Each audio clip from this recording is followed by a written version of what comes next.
The Chatham County Courthouse was almost empty at 9:47 on a Tuesday morning in October. Sloane Prescott stood in a gray dress that was not a wedding dress, her right hand trembling above the marriage license. Across the table sat a man she had never met. Faded flannel shirt, work boots dusted with sawdust, eyes that neither welcomed her nor looked away. Her attorney stood behind her. Marshall Thorne stood behind the attorney, smiling. "Sign it, Sloane. Your father signed this clause 12 years ago. Don't sign, you lose the company." Sloane picked up the pen. She signed first.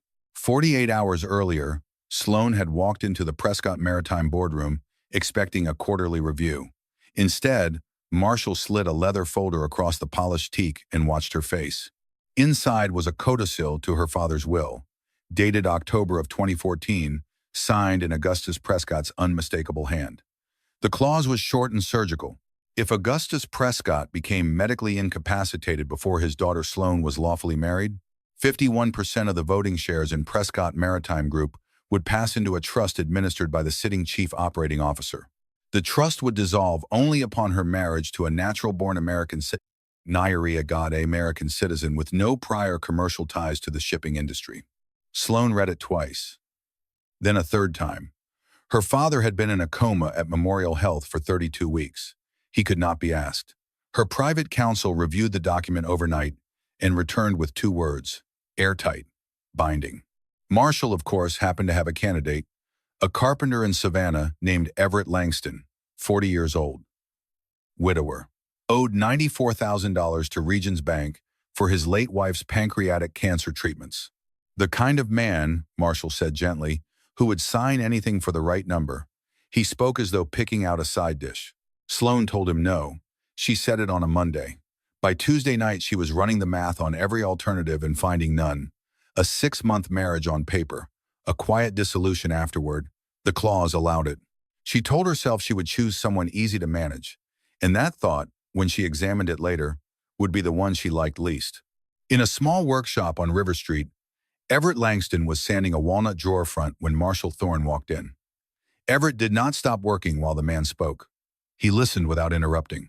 When Marshall finished, Everett set down the block and looked at the photograph pinned above his workbench. His daughter Ivy, 8 years old, sitting on a step with a paper butterfly in her hand.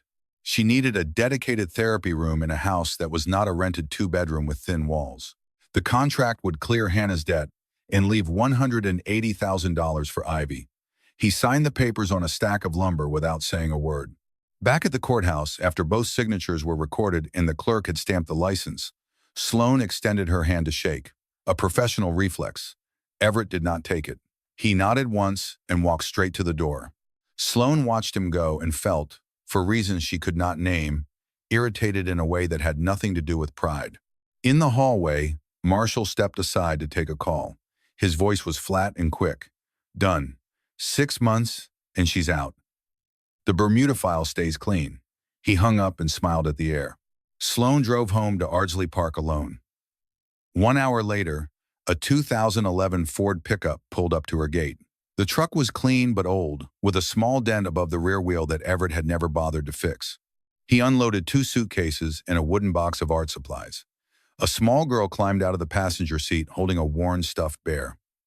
Ivy walked past Sloane without looking at her, stopped in the foyer, and pointed at the baccarat vase on the hall table that Sloane had bought in Paris the week her father went into the coma. In a voice Sloane almost missed, she said, "Pretty." For 3 days, they lived in separate weather systems inside the same house. Everett and Ivy kept to the downstairs living room. Sloane kept to the second-floor study. They did not eat together. Everett cooked simply, eggs and toast and steamed greens, while Sloane took her meals at her desk with quarterly reports open on her laptop. On the 4th day, Sloane came downstairs to refill her coffee and found Ivy standing in the hallway in front of an oil painting of the Savannah riverfront. The girl had a sketchbook propped against her knee, and she was copying the painting stroke for stroke.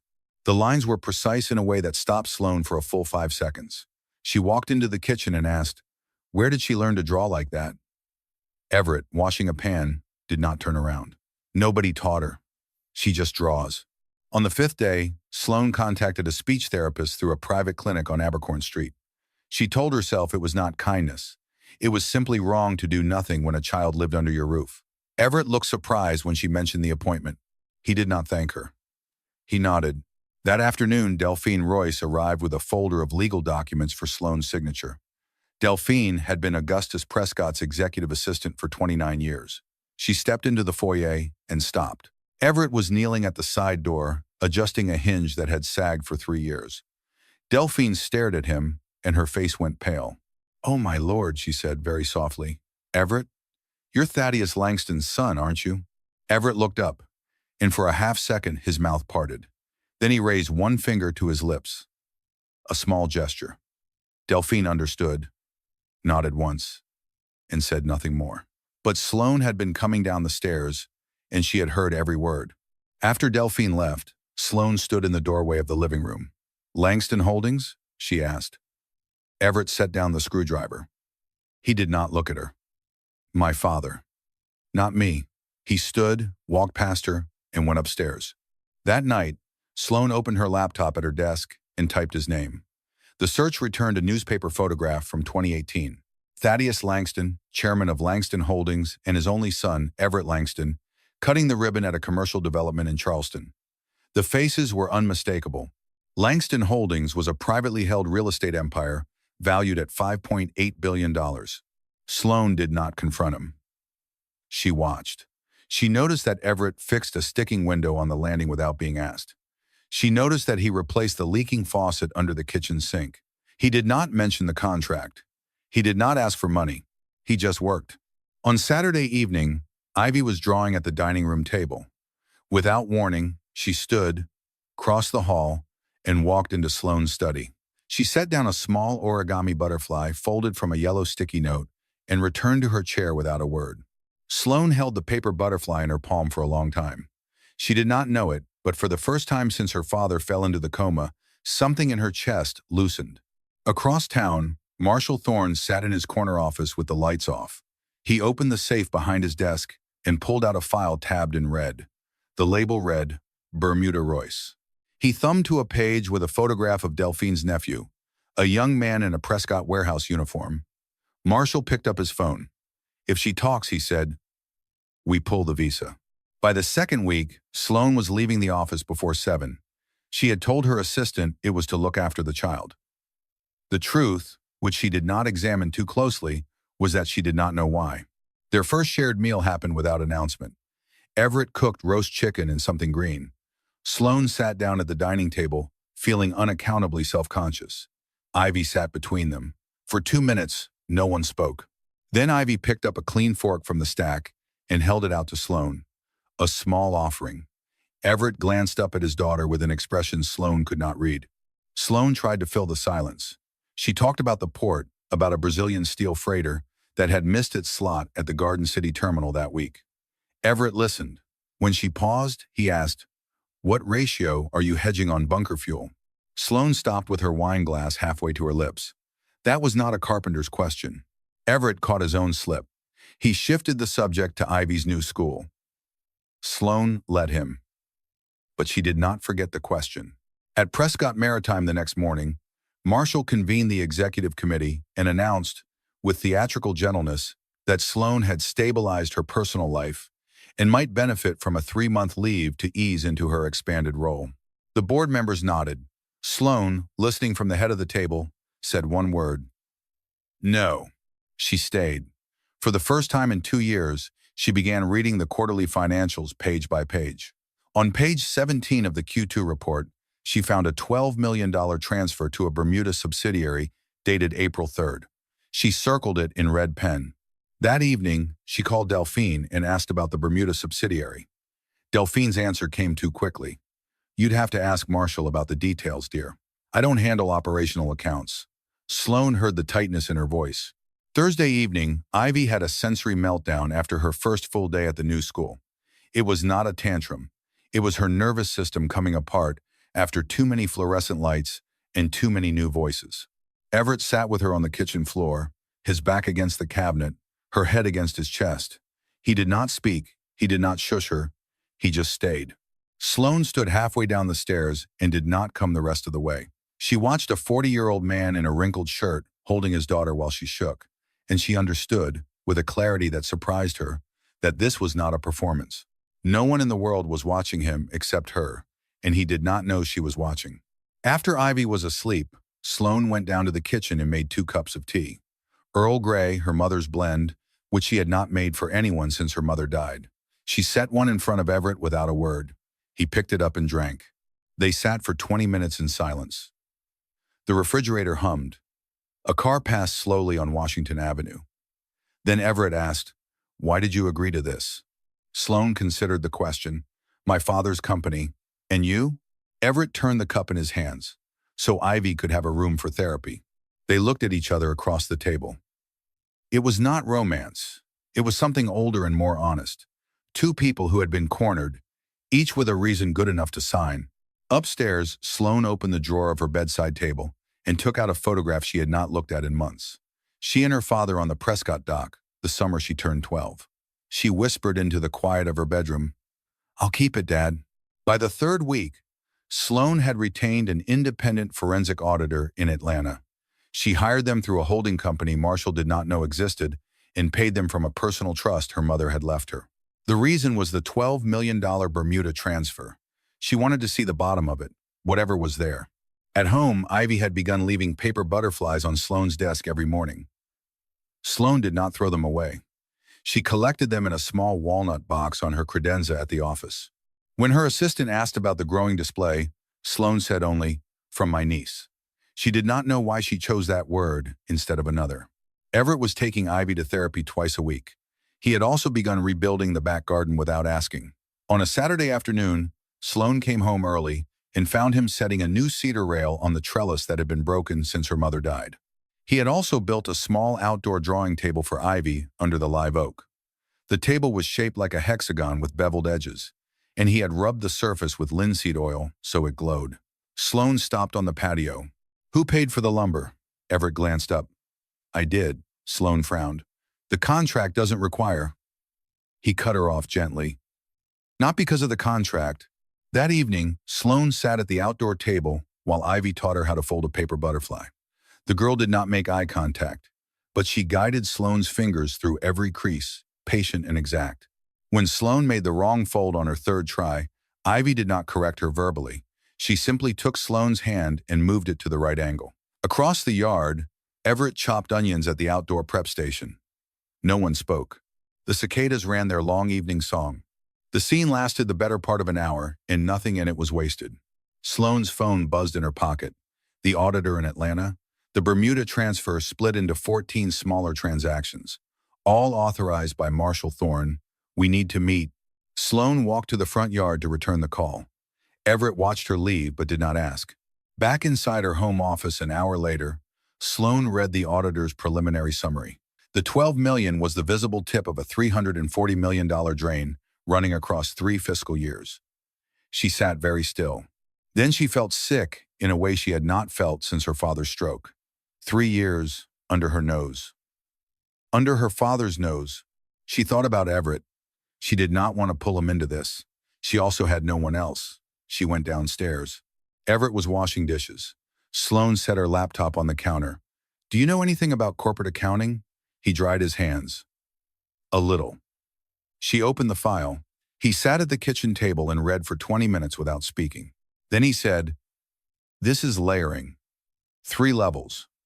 Whoever set this up has a CPA and 2 years at a Big 4 firm. At least." Sloane sat across from him. "Where did you learn to read this?" Everett did not look up. Old school. Sloane did not push. She already knew the man in her house was not simply a carpenter. What mattered more was that he was helping her, not angling her. When she looked at him now, she was looking at a different person than the one who had walked out of the courthouse 2.5 weeks earlier. Ivy padded into the kitchen in her pajamas. She laid 2 paper butterflies on the table, one in front of Sloane, one in front of Everett. Sloane drove to Memorial Health on Sunday morning. She went alone, as she always did. This time, she did not sit. She stood by her father's bed and talked. She did not tell him about the contract. She said only, "There's someone in the house now, Dad. A man and a little girl. I think you'd like the girl. She draws like Mom did. She leaves me paper butterflies. I don't know what to do with them, so I keep them." Augustus Prescott's face did not move. But the nurse at the monitor looked up and said quietly, "His heart rate just rose 4 points. He hears you." Sloane stayed another half hour. She did not speak again. She just put her hand on her father's, which was warm and thin, and let the machines do their counting. For the first time in years, she understood that her father had not been absent by choice. On her way out, Sloane met Delphine Royce in the hallway. Delphine had just come from the same room, a small bouquet of magnolias still in her hand. They stood by the window overlooking the hospital parking lot. Delphine said, "There's something you should know, but not here." They met at a small cafe on River Street. Delphine ordered tea and did not drink it. "3 years ago, your father began to suspect Marshall.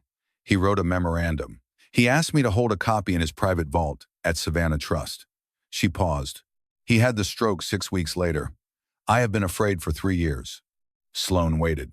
Delphine continued. "My nephew Miguel works in Marshall's division. His H-1B renewal is sitting in Marshall's inbox. Marshall has made it clear what will happen to Miguel if I speak." "Why tell me now?" Sloane asked. Delphine looked at her for a long moment.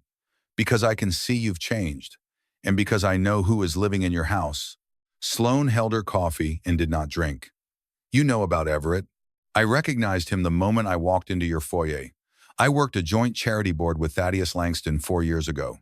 There is only one face like that in Georgia, dear." Across town, Marshall received the daily report from his private investigator. Sloane Prescott had hired an Atlanta forensic firm. His face tightened. He dialed a number from a burner phone. "Accelerate the timeline. 6 months is too long." That evening, Sloane told Everett what she could. Not everything. Enough. Everett listened without interrupting. When she finished, Sloane asked, "Why don't you ever ask me anything about myself?" Everett considered the question. "Because you never asked me. I'm asking now." He set down his coffee. "My wife's name was Hannah. She died of pancreatic cancer 2 years ago this March. I left my work in Atlanta to take care of her. Ivy was diagnosed on the autism spectrum a year after Hannah died." He stopped. "I don't tell people because I don't want the sympathy. It doesn't help. And because Hannah didn't like being talked about after she got sick. I want to respect that." "What work in Atlanta?" Everett looked at his hands. "It doesn't matter anymore." Sloane did not press. But she looked at him differently. Later in bed, she pulled up the 2018 article about Langston Holdings on her phone. She understood something she had been circling for days. This man had walked away from $5.8 billion to stand beside a dying woman. And no one in his life now knew. She went down the hall and stood in the doorway of Ivy's room. The girl was asleep, curled around a folded paper butterfly. A small nightlight cast soft shapes on the wall above her bed. Sloane closed the door very softly. That night, for the first time in 8 months, she slept without dreaming about the company. She dreamed instead about her mother's hands folding a napkin at the breakfast table, and the sound of the Savannah River in the morning, and nothing that needed fixing by morning. On Monday morning, Sloane and Delphine drove to Savannah Trust on Bull Street. Sloane brought Everett. Delphine hesitated in the parking lot. Sloane said, "He's here because I want him here." Inside the vault, Delphine unlocked box number 211. The file was thick, bound in dark green leather, signed on every page by Augustus Prescott, and dated June of 2021. Inside was evidence that Marshall Thorne had been layering funds through the Bermuda subsidiary since 2019. More than that, there was a draft restructuring agreement Marshall had prepared for Augustus to sign in the spring of 2021. The agreement would have granted Marshall 38% of voting equity upon any declaration of Augustus's incapacity. Augustus had refused. 3 months later, he had the stroke. At the back of the file was a single handwritten page. The ink was Augustus's. The date was January of 2014. The heading read, "For Sloane, if I am not here to explain." The memo was 2 paragraphs long. Sloane read it standing up. Then she sat down on the carpeted floor of the private viewing room and read it again. "If you are reading this, something has gone wrong. The marriage clause in my codicil is not a command. It is a shield. Marshall has ambitions. I cannot prove in court, but I can see.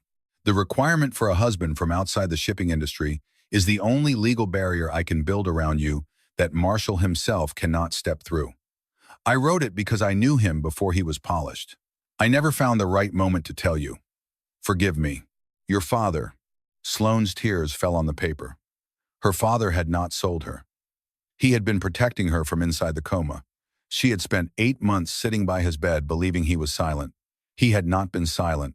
He had been shouting at her for 12 years, and she had only just learned how to hear it. Everett crouched beside her and offered a handkerchief from his back pocket. He did not speak. Delphine quietly excused herself and stepped out into the corridor to give them the room. That night, they sat in the back garden. Sloane leaned forward with her forearms on her knees. Everett came out with 2 glasses and sat beside her. For 10 minutes, neither spoke. Then her head came to rest on his shoulder. He did not put his arm around her. He only stayed still. They sat like that until after midnight, listening to the rail cars coupling somewhere down near the port. The next morning, Sloane called her personal attorney to begin assembling a case for the SEC and the Prescott board. But Marshall moved first. By noon, a notice had reached every board member. Marshall accused Sloane of marrying an unsuitable man. A carpenter, he wrote, with outstanding debts and no professional credentials, whose presence in the CEO's household endangered the company's relationships with its lenders. He demanded an emergency vote on a morals clause violation. Sloane read the notice in her office and went cold. She did not want Everett dragged into public light, but she could not lose the company either. Everett read the notice on the kitchen counter. He looked at Sloane for a long time. Then he said, "Give me 1 day. I'll be back." He took the pickup. Sloane stood at the front window and watched the red taillights fade down Ardsley Drive. For the first time, she was afraid in a way that had nothing to do with her father's company. She was afraid he might not come back. Everett drove 4 hours to Atlanta. He reached the Langston Tower on Peachtree Street at 2 in the afternoon. The security officer at the front desk stood up when he saw him. "Mr. Langston." "Welcome back, sir." Everett rode the private elevator to the 44th floor. The executive corridor was exactly as he remembered. His father was standing at the window when he entered. Thaddeus Langston was 72 years old. His left hand had a fine tremor that had not been there 5 years ago.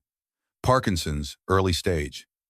He turned, and for 10 seconds, neither man spoke. "Everett," Thaddeus said. Everett set a photograph on the desk. Ivy on a porch swing, Hannah behind her with one hand on the girl's shoulder. "You never met your granddaughter." Thaddeus picked up the picture, and his hands shook more. The conversation was careful. Everett had not come to reconcile. He had come to ask. He laid out what he knew about Sloane, about Marshall, about Prescott Maritime.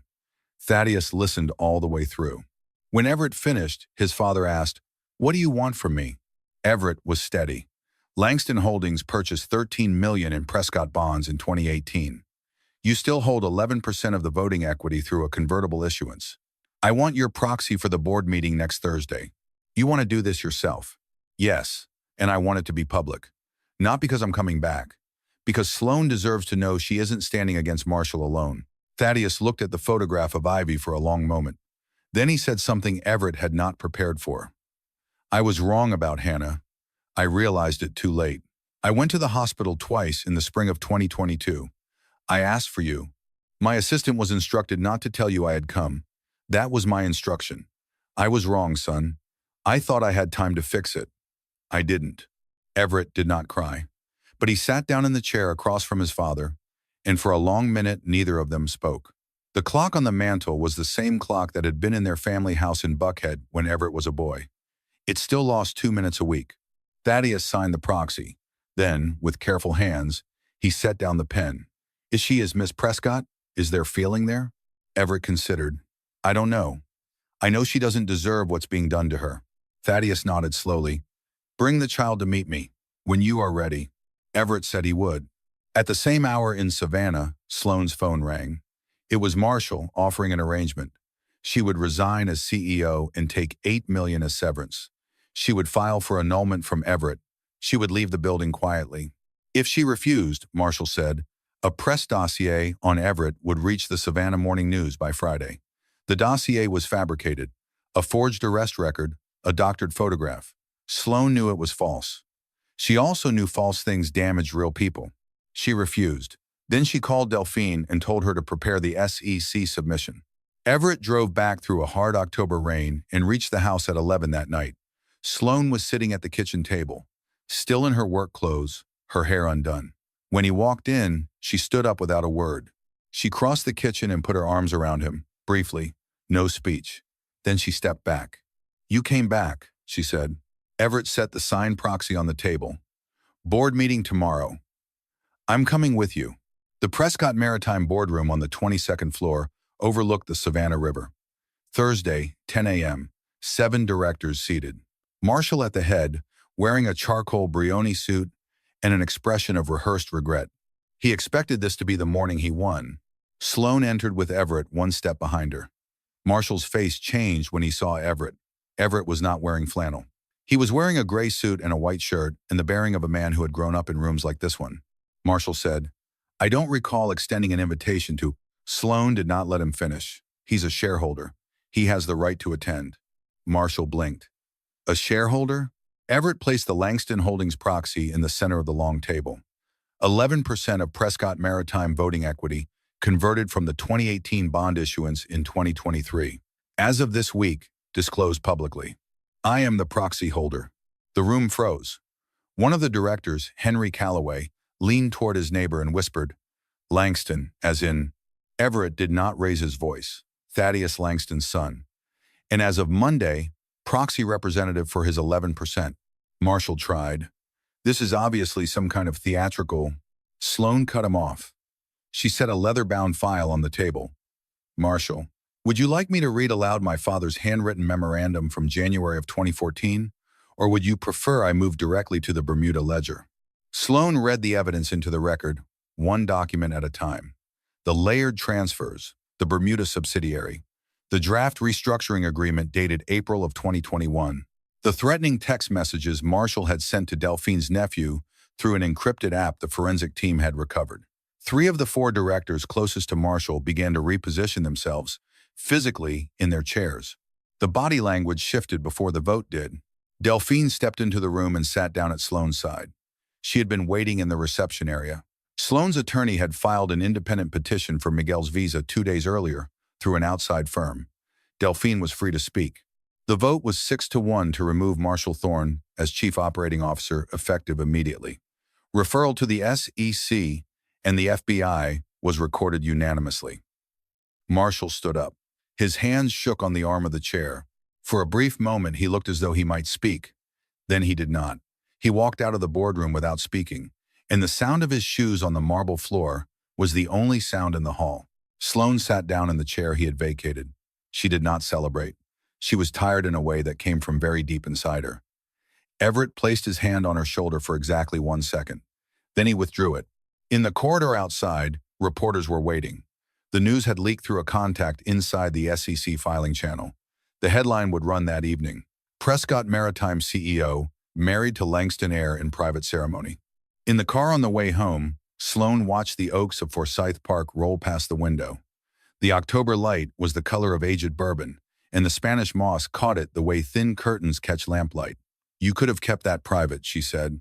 "You hid it for 5 years. Why now?" Everett kept his eyes on the road.